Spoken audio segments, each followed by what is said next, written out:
Welcome to Talking Heads on USA Global TV, starring the one and only wonderful Dr. JACALYN. It's a prestigious place where world-class influencers and experts meet, and where you'll find the most trusted advisors and coaches for all things in life and business.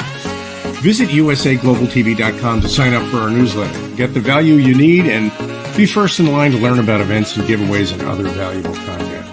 Connect with us. Email Dr. JACALYN at usaglobaltv.com to talk about how you can become part of USA Global TV.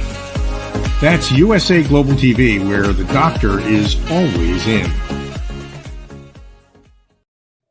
Hello, everyone, and welcome to USA Global TV and Business Talk Radio. I'm Dr. JACALYN KERBECK, and our show today is the Listening Mentor. We're going to be discussing what happens when you have poor sleep and how it affects your listening skills.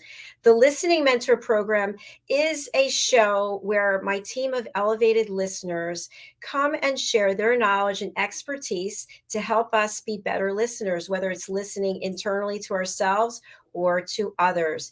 Each team member has invested their time, their money, their effort to learn how to be an effective listener. And I'm so grateful because these are people you want to get to know. You want to write down their contact information and reach out to them personally and professionally, because they have what it takes to help you, whether it's grow your business, maybe it's understand yourself better, or have a better quality of life. Today, our elevated listener is Caroline Heward. Hi, Caroline. Hello, good to be here again. So nice to have you every Friday. I have you down as a permanent Friday, by the way. So I do forget a date. Exactly. Yeah, if there's somebody who wants to take you out tonight, they're going to have to wait. No. That's what happens.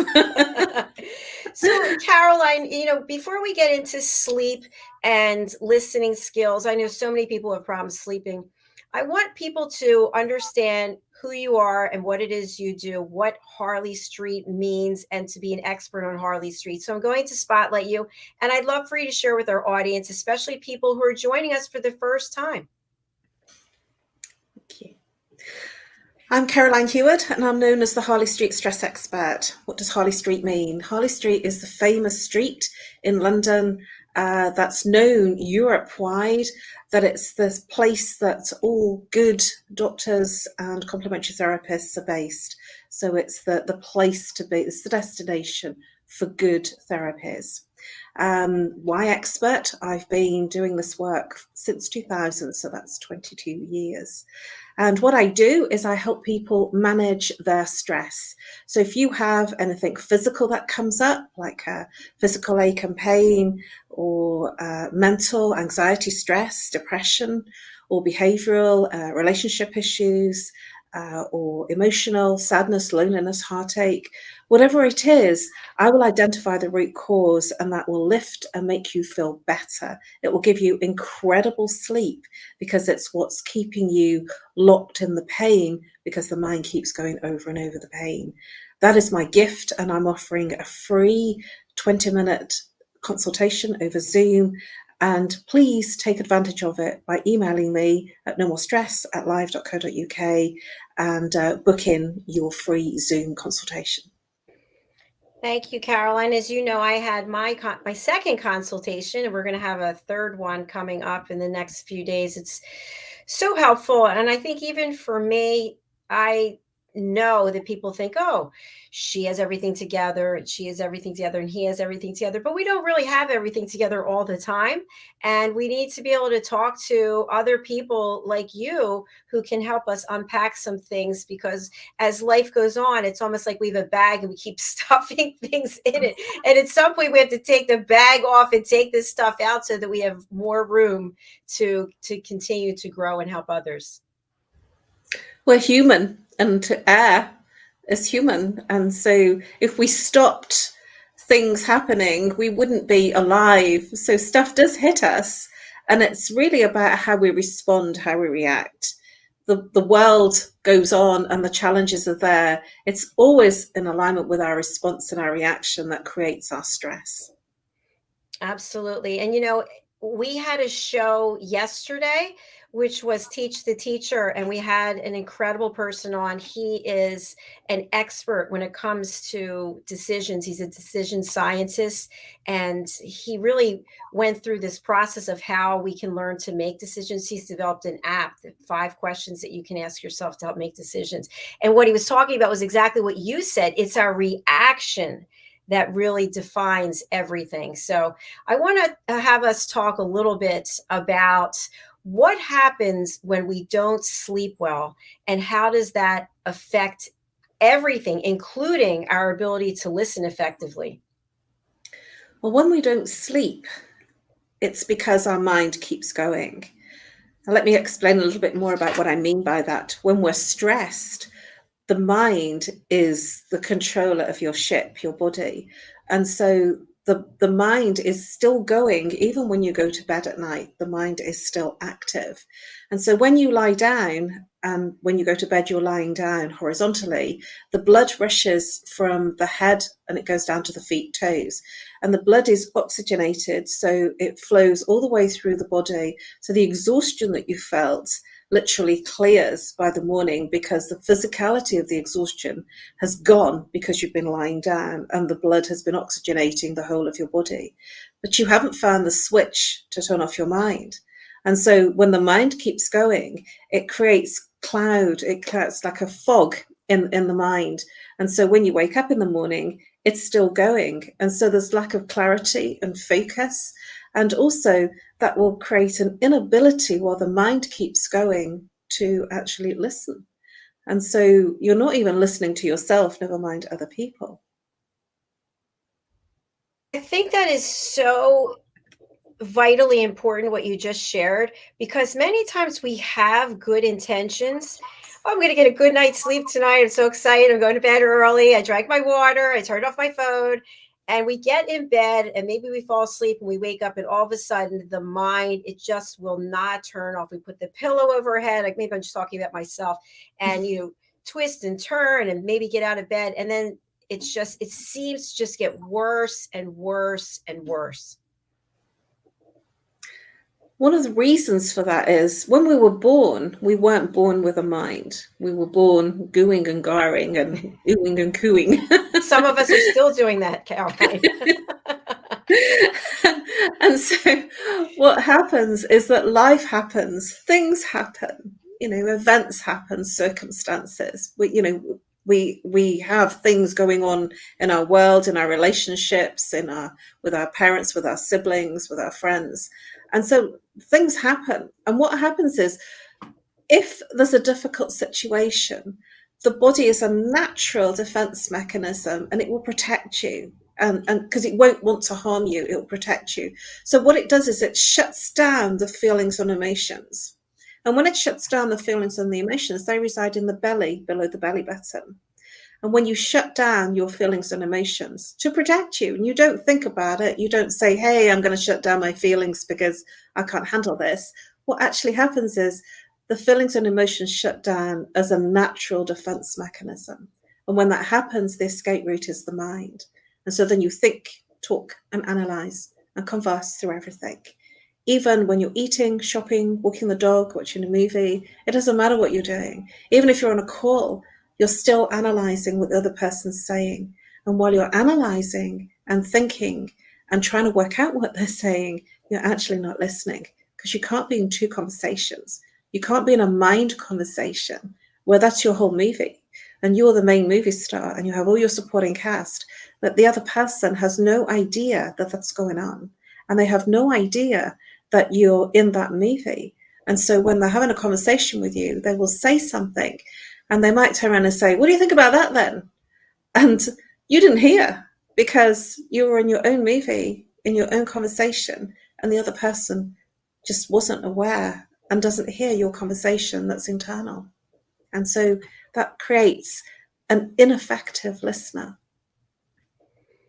And Caroline, I really appreciate that. I want to kind of extrapolate that a little. And what I mean is, let's say a person is not getting a good night's sleep and they have to go to work. They have to be involved, listening, making major decisions. I've seen this happen over and over. I don't drink caffeine anymore. It's been 3 years and 2 months, but I've seen people have sleepless nights and they immediately turn to caffeine. I need something to pick me back up, right? And it's multiple glasses of coffee. And now they're already walking around in a kind of a dazed state, maybe with some brain fog. Now the caffeine's taking them up another level, and now they're going to be a good decision maker. What are your thoughts about that? They're not, because the mind is still foggy. That the clarity is not there in the way that it could be if there was a good night's sleep. And so the idea is to find a way to switch out of the mind so that you can sleep, because the mind will be tired. That the mind is going because it's a protection mechanism. Only most people haven't found the off switch. And one of the quickest ways to move the mind to silence is to breathe. Is to breathe down into the belly. I know I say this often, but it's one of the most simplest things to do, because when the mind is busy, we're breathing here, in the chest, and so then we only oxygenate the mind. But when we breathe down into the belly, below the belly button, so you extend the belly and breathe in through the nose, and then the belly will naturally retract as you breathe out through the mouth. And if you do even like 5-6 rounds of that breathing, the mind will start to slow down, and it will start to become still. And the only reason that it's active is because when you're busy during the day, the mind is still working in the background, and whatever you push down because you can't handle, when there's not the busyness and the physicality of doing stuff, the distraction mechanisms, the mind has full play. It can just come out and play. And it does. If you don't let your emotions come out, and if you're pushing stuff down, then when you're in bed, there's no escape, there's no distraction, there's no conversation, there's no movie, there's no work, there's nothing to keep it busy and away from the thoughts that you don't want. And so then it's in its playground, it's having fun. I love that analogy. That's great. Caroline, I'm thinking of something when people brag about how they don't get a lot of sleep. Oh, I only sleep on 4 hours. I only sleep on 3 hours and I'm good to go. And I remember I was one of those people. This is a long time ago, at least 10 years ago, but I was doing my full-time job. I was going for my doctorate. I had a part-time job as a makeup artist. And I also had a store on eBay, and I was running 60 auctions a week and literally shipping everything out myself. And I was sleeping 3 hours. And at that time, I recall I was also feeling like I was the best person at multitasking. I can use this and that and this and that, and I'm paying attention. And I think when I look back, it explains a lot of what was going on in my life, which was I was not getting enough sleep. I wasn't really listening to anyone effectively because I was in all of my devices. And I probably had very little focus because I was so fragmented in doing all these different things. What are your thoughts about that? That's absolutely right. Yeah. And I used to be not too dissimilar. I was doing lots of different projects. I really endorse what you're saying. And there's the distraction mechanisms to be that busy. People used to say to me, "How'd you fit it all in?" And I would be organizing, a dinner, a sort of a big formal dinner, on a project team. And then I would be doing my full-time job. And then I'd be, sort of out with friends socializing. And then there was always a conference or something on the weekend. There was always something going on. And I was out every night. And, I don't know how I did it, to be honest with you. But I did. People used to say to me when I wrote my newsletters, just say, "Well, how do you do all of that?" So, I just do. I think we put ourselves on autopilot like robots. We just go through the motions. And that is exactly how I describe it. When I speak to clients, I actually say to them, it will feel like you're going through the motions without the emotion. You're literally on autopilot, almost robotic, that you're doing things, and not feeling things. Yes, not feeling. That's because you won't allow yourself the time to feel. As long as you're busy being productive, doing things, you don't have the time to actually look at your life and the decisions you're making because I like to use the word hiding. You're hiding in your busyness. That's really, really insightful. Thank you. That's hiding. Yes, I remember doing a training with someone very recently last year, and he did a card reading for me, and he pulled out a card and he said, "This card says you're hiding." And I says, "Really?" He said, "Yes." And I says, "What do you mean I'm hiding?" He said, "This person is out there, but not out there." And I thought that was really, really insightful.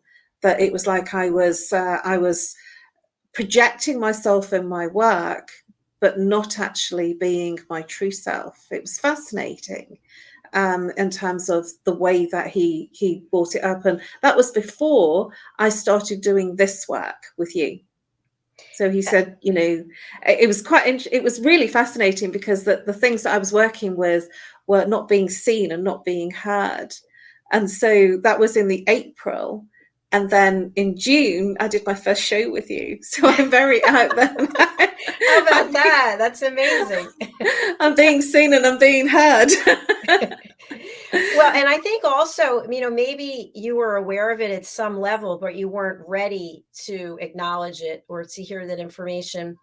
And when I think back, I'm just laughing now at that same story that I was telling you when I was working my full-time job, doing my doctorate, and I was a makeup artist. I remember I could see myself now. I was at the makeup counter and I was behind the counter hiding with my, at the time, BlackBerry phone so I could check my auctions on eBay because I always had to respond to people immediately. Like if I didn't respond to their question, I was afraid they'd go somewhere else. And I think to myself now, I think how ridiculous the whole thing is that you put so much pressure. It's just, and people are out there doing it every day. I have to say that now, I can't even believe I'm saying this, but I sleep 10 hours. Usually a good 10 hours. I might get up once and that's it. That's really good. Yeah. I am impressed. I mean, I can't do that. I wake up, I go very deeply into a sleep, and then I wake up at about 2 o'clock in the morning or 3 o'clock. And then what I do, as you know, at 2 or 3 o'clock, I'm like sort of on the computer again. I know, like, what is she doing up at 3 a.m.? That's because I've been to sleep already, and I wake up. The planetary energy has a higher vibration at that time. It's very calm and it's very quiet, and I seem to wake up. And so I fell asleep about, I don't know, sometimes 10 o'clock or 11 o'clock, and then I'll wake up. I'll start. I think, well, I didn't do some emails, and I need to just do some posts, and I need to respond to this. And I thought, well, I'll just do that because I'm awake. And then when you come in and you say, well, once you sleep, well, I fell asleep and I woke up. So, I think that brings up an important topic, which is if we look at, instead of poor sleep, effective patterns of behavior to help us sleep. I have read, and I'm sure you've heard, that you shouldn't be looking at any screens for at least an hour before you go to bed. I don't know what some of the other suggestions are. Last night I did something for the first time. I've been thinking about doing it for the last month and a half, and finally I said to myself, are you going to do it, or are you just going to keep thinking about it? So around, I don't know, 9 o'clock last night, I decided to go for a walk, and it's around the neighborhood, so it was safe. So I had my Apple Watch and I was timing myself, and I thought, I need 50 calories. Let me get the 50 calories. And I'm going to do it every night. And I don't know if that helps because I just started it last night. But I do think that using that physical energy, it also helped calm my mind. And then I'm out in nature. And because I feel safe where I'm walking, I think it's helpful. I wouldn't suggest it for everyone, but it is. It is. What's happening there when you're walking, you're actually going into your body. So your body is, so when you're working out, and when you're walking or when you're running, you're putting the energy into your body.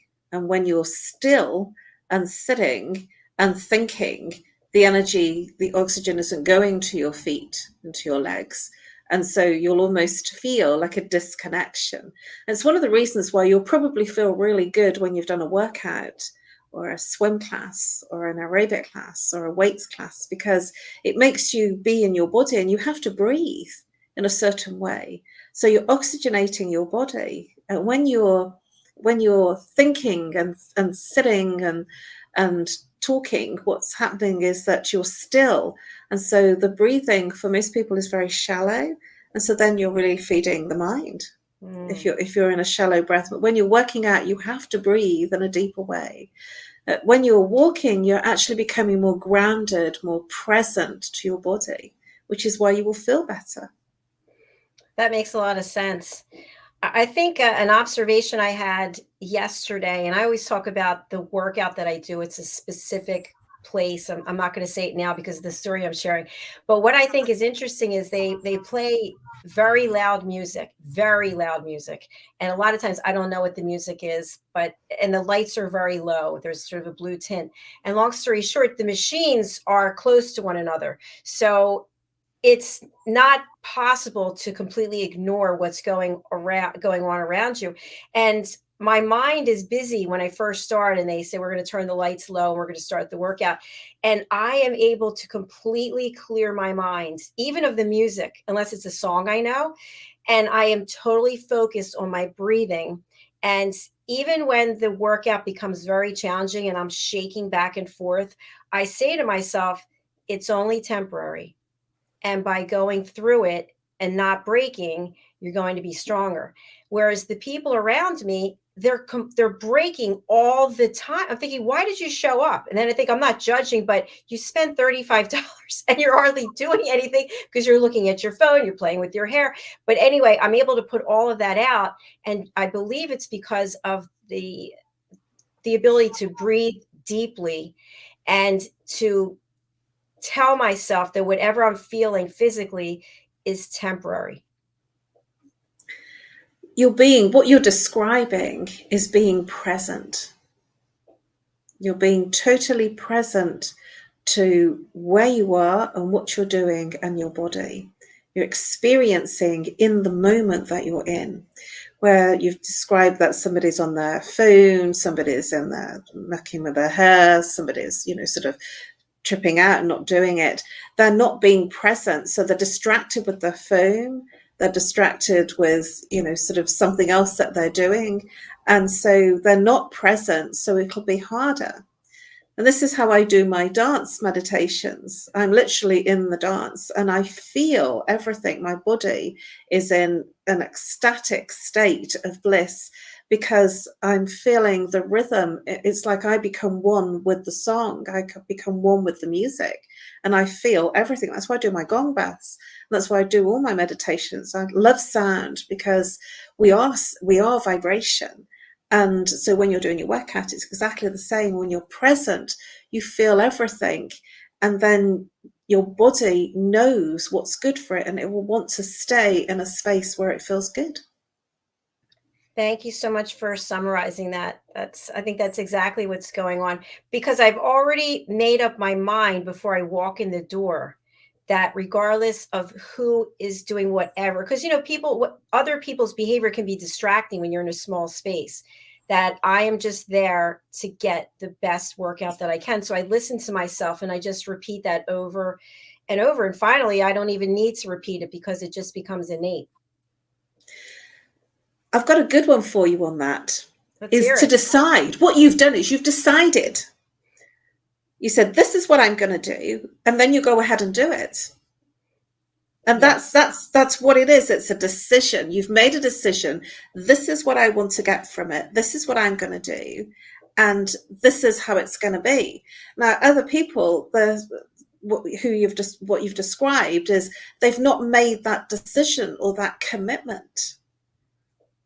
When I do my meditation dances, I'm dancing for about 2 hours, almost nonstop, and I'm getting really hot. And I'm sweltering. I'm in my living room and I'm getting really, really hot. But I'm doing it because I've made a decision to do it because I know how good it is. I know what I'm going to get. And I'm literally shaking, vibrating with the vibrations that my body's going through in terms of the experiences. So ecstatic dance is that at the end, I mean, I'm literally vibrating all over in ecstasy, in an internal ecstasy, not from a place of, you know, what we think of ecstasy, but in an internal space of euphoric, you know, feeling really, really incredibly amazing euphoria. And it's not with taking any substances or alcohol or being on your phone or social media. It's none of those things. It's actually devoid of all of those things. It's about being totally present and in tune and allowing your body to move to the vibration of the music. Yes, yes. And I think also what you're describing, I think that in many cases in life, we go through life at a surface level, right? We just show up, we're not really there. Yeah, I'll do this, but I'm not really present. But when we take the time to commit to being fully present, whether it's with listening, sleeping, our lives reflect that. Absolutely. You know, I when people ask me, how do you meditate? I could never meditate. You know, people say that to me. I don't know how to meditate. I don't have time to. And here is how I describe it. And it's really simple, because when I've gone through this description, you'll say, what do you mean? How come? So I'm going to describe it. I shop in meditation. I cook in meditation. I eat in meditation. I shower in meditation. I dance in meditation. I'm on a phone call in meditation. I'm watching a movie in meditation. So what do I really mean? What I really mean is I'm being present. I'm not anywhere else. I'm not distracted doing anything else. I'm actually only doing that one thing. And what that does is it entirely takes over, and you become one with the experience that you're in. So even when I'm having dinner with somebody, I'm in a meditation because I'm being present with them. And then time goes really quickly, you know, because it's a sensory experience rather than a thinking and an analyzing experience. It's an experience of the body and the mind being still. And so that's what meditation really is. And when you've been to a good party and you've had a good sing-song with some friends, or you've had a good dance, or you've had a really good, watched a really nice movie and you've really got involved in it, that's what it is to be in a meditation, to be present. And then life is so much richer, and it's so much more empowering, and it gives you so much more of a fulfilling experience in the experience that you're in. And imagine a world where we all were living like that. You know, I frequently have people that I've gone out to dinner with, and they've said, I don't know what it is about you, but time seems to fly. You know, it seems to go, you know, that in the restaurant, they're putting up the chairs, you know, on the tables, and they've cleaned all around us, and we're the last person. Lights are out. Please put up the close sign as we leave.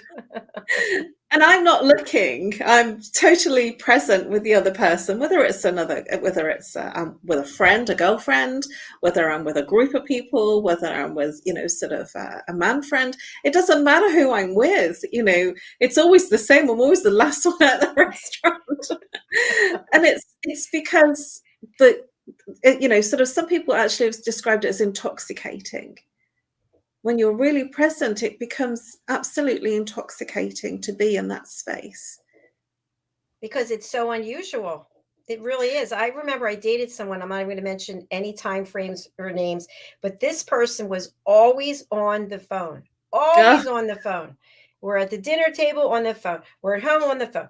It just got to the point where, you know, and today I would never put up with that, and I wouldn't do that to somebody else. But it is interesting to see how we evolve and can look at our own behavior patterns and say, you know what, this isn't working. I need to change it, or it's not working with that person. I need to let that person go.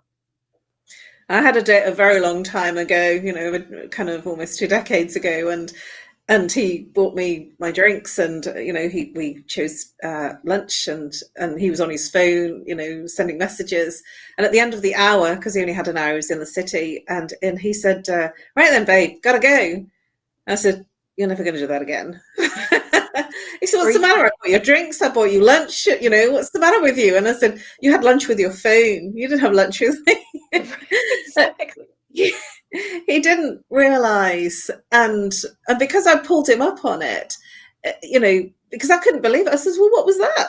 That wasn't, you know, you weren't with me, you were on your phone. And he says, don't be so silly, this is how I am. I says, well, you know, you don't do that again. You know, my time's precious, and I'm not meeting you and for you to be on your phone. And he did learn, you know, he did evolve from that. And he says, oh, I remember, you don't like that. It's something we've become, it's another distraction mechanism. Yes. And while you're in your call or on your, you know, doing a text message or responding to your social media, so while you're preoccupied or distracted in the phone, whatever you're doing, you're actually not listening. And so that makes it a very poor interaction. And you're also disconnected with the person. You're not with them. And the person will feel it, the person that you're with. I mean, that's why I said to him, you know, well, I'm not going to come out again and do that, because you had lunch with your phone. He didn't comprehend what I was saying, because that was his normal way. And there are many people that are like that. And you know, it is that we've evolved technologically in such a big way. You know, when I was young, you know, we would use the red telephone boxes, you know, to make our calls. Or we had the phone with the curly wire. Yes. Glued into the wall.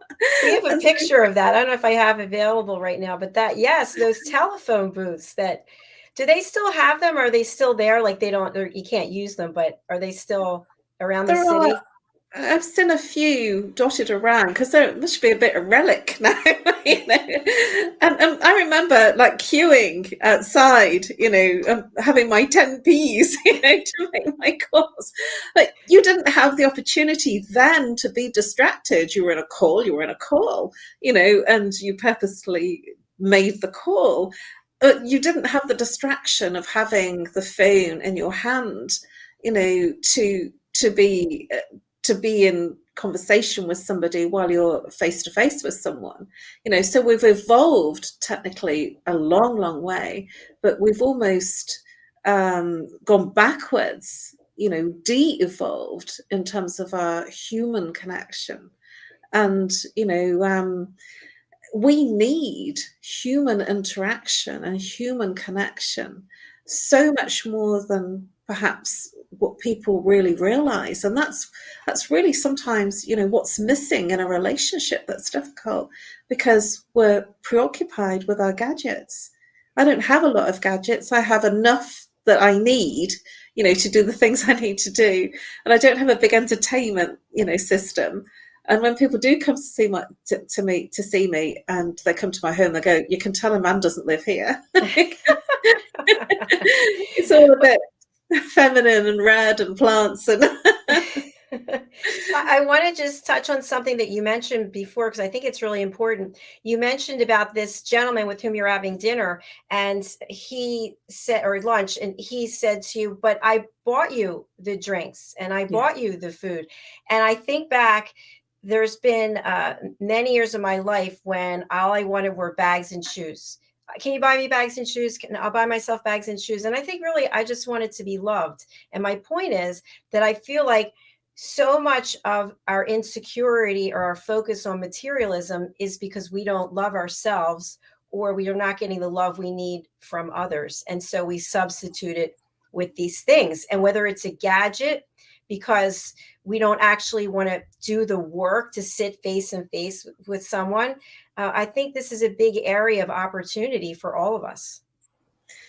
I quite agree with you. And what happens is we externalize. We have like a sense of fulfillment when we've got, as you said, a new pair of shoes or a handbag, or it could be, you know, for me, I had a dress a week. You know, I was known as the girl in the dresses. Don't wear them very often these days, but I always had a different dress, you know, every week when I went out, you know, dancing. And so it was, that was my thing, you know, and I was known for it. I'd always look very glamorous. That was just my statement. That was how I showed up. And, that was, I made the clothes me rather than me be me. It was all about how I looked, how I dressed, how I showed up in front of other people. And, that's something that we do when there's an insecurity. Definitely. Definitely. Next to me here are a whole case of shoes, right? I have this case built for shoes. And now I don't even wear any of them. Look at this. I had to have these Oh shoes. my Yeah, God. I had to have this one, right? Wow. I think you can see where the price tag was. I haven't even worn the thing. Where am I going? The point is that it, to me, it represents, I'm thinking of it as art now. That's what I'm looking at, as this is a case of art that no one sees. But it's all about needing to look at your own life. And that's where I was. But where I am today is a very different place. I'm happy to wear my sneakers with this dress. I don't care anymore because I feel better about myself. I have more self-esteem now because of what I've accomplished for myself, not for anyone else. But in many years past, I was looking for that external validation. And I think that when you have your own internal validation, you are a better listener, because you're not distracted by all those other dangling carrots, so to speak, or I have to monopolize the conversation, or I have to cut you off and tell you why my story is more important than yours. But we see a lot of that in this world today. That's very, very true. And when you find a place of, dare I say, loving yourself, actually literally falling in love with yourself. And I had a long journey to get to that place, a very long journey, because I didn't really even like myself. I was very external. And now I do a lot of things that are very internal because it makes me feel good. Whereas I was doing things that made me look good in the external world. Now I do things that make me feel good internally. And when you literally fall in love with yourself, literally love yourself unconditionally, warts and all, then what happens is you emanate that vibration, and other people literally fall in love with you, whether they're female, the same sex, or whether they're the opposite sex, it doesn't matter. And what I mean by fall in love with you, I don't mean, sort of in a relationship, in a dating way. What I mean is that, I frequently have conversations where, other people, other women will say, I love you, or I really love having you around, or I love your energy. And it's, the love, it's a love, and it's not a love that's, sort of, it's a pure love. It's a love from the heart, like the purest love on earth. It's like when you look at a baby, all there is pure love. There's nothing else. There's no condition when you're looking at a child. There's just a pureness of heart and love. And that's when you get to that space, then all those other things melt away. Very well said. And a great way to end our show today. Are we there already? I know, we're there already. We have another 2 after this. But no, I agree with everything that you're saying. And I'm hoping that people who are watching, whether it's on the live or the replay, I found that most people are watching on the replay, which is great. We don't care when you watch, but we hope that you find value and learn to be present. It's so important. When you're present, you can be a better listener. When you're a better listener, you're going to have deeper relationships, more authentic conversations, and there's going to be less angst and animosity and judgment. That's really what it's about. Caroline, I know that you shared in the beginning about this fabulous free 30-minute Zoom stress buster. I'm going to spotlight you again. For people who are listening on Business Talk Radio and cannot read the banner, can you please share with them again what people need to do to connect with you? I'm offering a free 30-minute stress buster Zoom consultation. That's if you have any physical, emotional, mental stress going on. So anything you're complaining about that's causing you sleepless nights or causing you to complain. I'm offering a free telephone consultation on Zoom, which will literally obliterate your stress. To book, email me on No More Stress, as the 3 words, no more stress, at live.co.uk. Thank you so much, Caroline. And it's always a pleasure. I love seeing you on Fridays. So you can find Caroline here on Fridays at 2 p.m. Eastern Time, which is 7 p.m. Greenwich Mean Time. Caroline is in the UK, in London. And thank you for spending part of your Friday night with us. Thank you. Always a pleasure, Dr. JACALYN. Always. Thank you. We'll see you again next week, Caroline. Bye-bye. Bye-bye. Bye-bye. See you next week. Thank you. Bye. Well, thank you again, everyone, for watching. I just want to share with you, if you're interested in becoming an elevated listener, you can join our team here at USA Global TV. What does that look like? That means you have to do some work. Sorry, you've got to learn how to listen. And what that means is that you can take our courses. They're called The Power of Listening, and they're available on Eventbrite. You can also book them through my website, which is drjacalyn.com. So just so you understand, I have 2 websites, which is usaglobaltv.com, which is for this platform. And then my personal website is drjacalyn.com. And there on that website, you can find information about my upcoming book being launched April the 4th, as well as our listening courses. This is a brand new one that we have, The Power of Listening, Part 4, The Transition, Facing the Shadows of Ourself. I am hosting this with Madeline Chan. She's an internationally renowned singer-songwriter, producer, and author.